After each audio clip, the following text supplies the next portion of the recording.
monde de surf. Une performance unique dans l'histoire des sports extrêmes. Revenons sur le parcours exceptionnel de celui que l'on appelle King Kelly.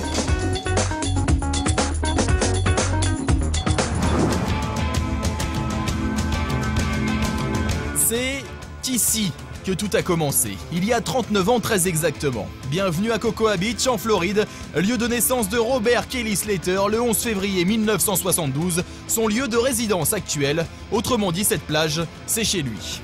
Bien avant de devenir une légende du surf, c'est ici que le jeune Kelly apprend à dompter les vagues. Les années passent et les titres s'enchaînent. Le premier intervient en 1992, il y en aura 5 autres dans les années 90. En 98, King Kelly prend sa retraite sportive, ça n'est qu'un au revoir, de retour sur le circuit en 2003.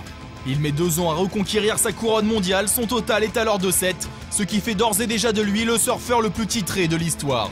Vous connaissez la suite, aujourd'hui il compte 11 sacres. Kelly Slater, c'est aussi une gueule, plutôt appréciée de ces dames, une qualité qu'il a su vendre. Le surfeur floridien s'est notamment fait remarquer dans le rôle d'un sauveteur de la série télé Alerte à Malibu dans les années 90. Bref, sur l'eau ou sur la plage, Kelly Slater adore le feu des projecteurs.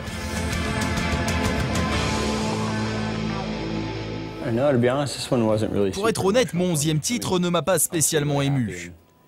J'étais super content évidemment, mais c'était juste une journée ensoleillée avec des vagues parfaites. Et ensuite il a fait froid, il y avait beaucoup de vent. Même si cette saison Kelly Slater était quasiment assuré d'être champion du monde à 2 manches de la fin, les organisateurs ont joué avec ses nerfs à San Francisco.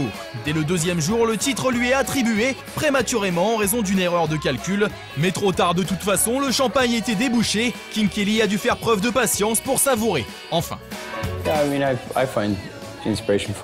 Je puise mon inspiration de plusieurs athlètes. Quand j'essayais de gagner mon 7e titre en 2004-2005, à cette époque je regardais Lance Armstrong et il disputait le Tour de France.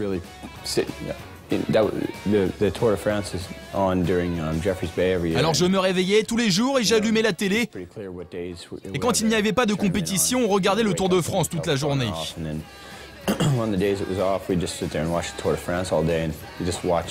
On l'a regardé pendant 3 semaines.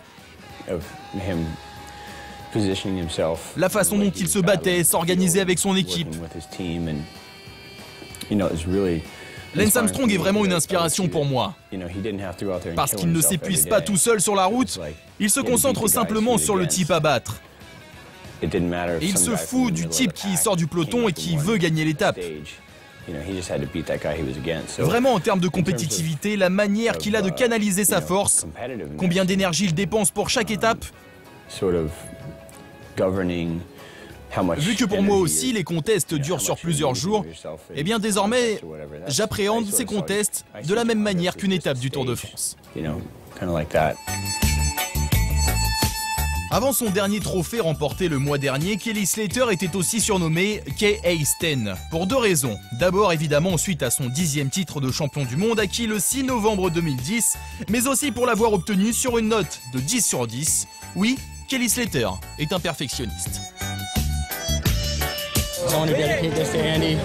Je veux dédicacer cette victoire à Andy Aaron et à ma famille. Je ne sais pas trop quoi dire en fait. Je viens juste de réaliser.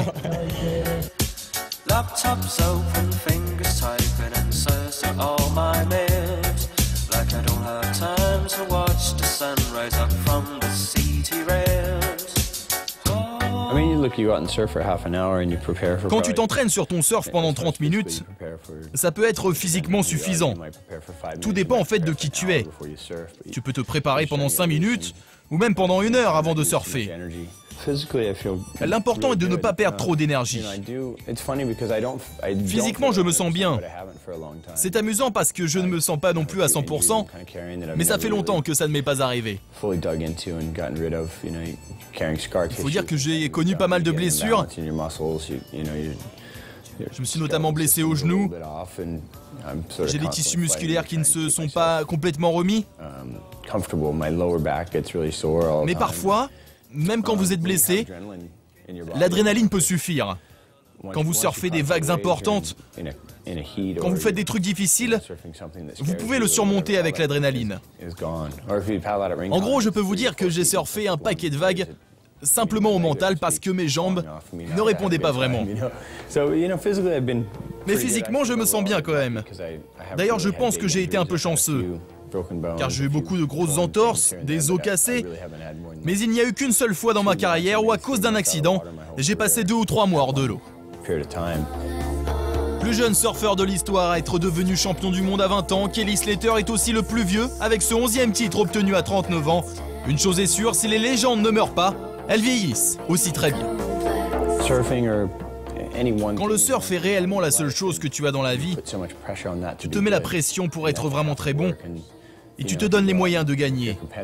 Parce que si vraiment le surf est la seule chose que tu as, quand tu perds, c'est encore plus dévastateur.